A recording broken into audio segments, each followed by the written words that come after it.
네, 주안에 만나 8월 6일 목요일 묵상을 함께 나누도록 하겠습니다. 오늘 말씀은 이사야 20장 1절에서 6절 말씀으로요. 애굽과 구스가 당할 수치라고 하는 제목으로 함께 묵상을 나누도록 하겠습니다. 오늘 이사야에게 말씀이 임했을 때의 배경을 보면 아수르의 사르곤 왕이 다르단을 아스돗에 보내어 아스돗을 점령합니다. 여기에서 다르단은 사람 이름이 아니라 군사령관 정도 되는 그 아수르의 직위를 말하는 것이에요. 아스돗은 블레셋의 5대 성읍 중 하나입니다. 가사와 요파 중간에 있는 매우 오래된 성읍인데요. 여호수아에 보면 아낙 자손들이 거하던 곳이었다라고 말하고 있어요. 유다 왕 우시아 때에 이 유다가 아스돗을 점령했지만 바로 아스돗이 독립을 하였고 사르곤 2세에게 반기를 들었지만 오늘 본문에서 보면 아스돗이 사르곤 2세에 의해 다시 점령을 당하고 여기가 아수르의 강력한 식민지가 되어버립니다. 아스돗은 혼자 아수르의 반기를 든 것이 아니라 반아수르 연맹에 참여하여서 애굽, 구스 이런 그 나라들과 함께 아수르에 저항했습니다. 그런데 아스돗이 아수르의 공격을 견디지 못하고 아스돗 왕이 애굽으로 피신했을 때에 애굽은 오히려 아스돗 왕을 아수르에 넘겨주면서 배신을 합니다. 이것이 세상의 모습입니다. 이들이 연대를 맺는 것도 그리고 아수르를 대하는 태도도 결국은 자신들의 이기적인 이익을 위해서 이렇게 하고 있는 것입니다.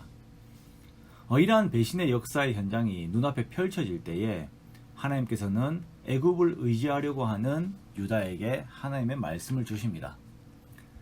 하나님께서 이사야에게 말씀하시기를 이제 옷과 신발을 벗고 3년 동안 벗은 몸과 벗은 발로 다니라라고 말씀하세요. 상당한 시각적 이미지의 그 메시지를 전달하시겠다라는 것이죠. 이렇게 보면 참 선지자라고 하는 사명이 정말 자기 부인이 없으면 철저하게 하나님 앞에 자신을 종속시키지 않으면 감당할 수 없는 사명이라는 생각을 하게 됩니다. 여튼 이러한 이사야의 희생적인 전달로 인하여서 하나님께서 유다에 말씀하시고자 하는 요점은 더욱 명확하게 드러납니다. 이사야가 이렇게 3년 동안 벗고 다니는 것처럼 애굽과 구스 즉 에티오피아의 포로들이 아수르 왕에게 결국 이렇게 벗은 채로 끌려가게 될 것이다 라는 것이에요. 반드시 이런 일이 일어날 것이니 제발 정신 차려라 라고 하는 하나님의 마음이 이사야를 통해서 3년이라고 하는 그 긴 시간 동안 계속 전달되는 것입니다. 이사야가 3일 동안 옷을 벗고 다니면서 메시지를 전달했다 하더라도 대단했을 것인데 이렇게 3년 동안 말씀하신다는 것은 유다를 향한 하나님의 애정이 어떠한지 우리가 그 마음을 어렴풋이나마 알 수 있는 것이죠. 이것이 이사야에서 계속 강조하고 있는 그 하나님의 열심입니다. 그리고 이 열심을 곧 우리를 향한 이 열심이 곧 우리를 향한 하나님의 열심으로 그 열매가 맺혔고 앞으로도 이 하나님의 열심이 계속 우리와 함께 하실 것입니다. 애굽과 구스가 이렇게 벌거벗은 채 포로로 끌려가는 상황이 벌어질 때에 유다는 결국 부끄러워하게 될 것입니다.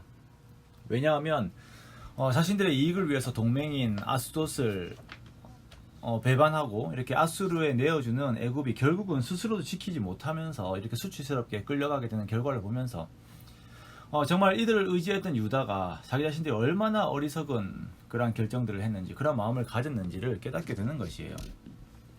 게다가 이렇게 마음을 주었던 애굽이 무너지면서 이제 기댈 바를 찾지 못하게 되어버린 그 인생의 두려움이 그들에게 밀려오게 되는 것입니다.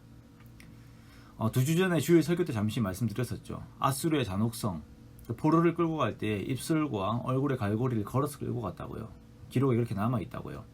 그 삶의 실제적인 두려움이 유다 앞에 놓여지게 되는 것입니다. 그러므로 하나님께서 하시고자 하는 궁극적인 말씀은 이러한 인생의 어려움 가운데 애굽도 구스도 하나님의 백성인 유다가 의지할 바가 못 된다는 것입니다. 오직 하나님만이 이들의 반석이 되시고 하나님만이 이들의 방패가 되시는 것이에요. 아하스의 장례 때 가만히 들어왔던 그 유혹, 블레셋의 결국과 애굽의 결국과 구스의 결국을 미리 보여주시면서 그것도 벌거벗은 이사야를 통해서 3년 동안 말씀하시면서 하나님께 돌아오라라고 하는 이 하나님의 간절한 음성이 오늘날 또 다른 애굽의 마음을 빼앗긴 우리들의 심령에 들려져야 할 것입니다.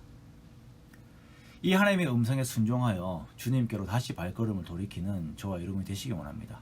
그리하여 해서 정말 이 앞을 볼 수 없는 인생길에서 하나님의 손을 붙잡음으로 항상 형통함을 누리는, 그리고 그 속에서의 평안함을 누리는 저와 여러분 되시기를 주님의 이름으로 축원합니다.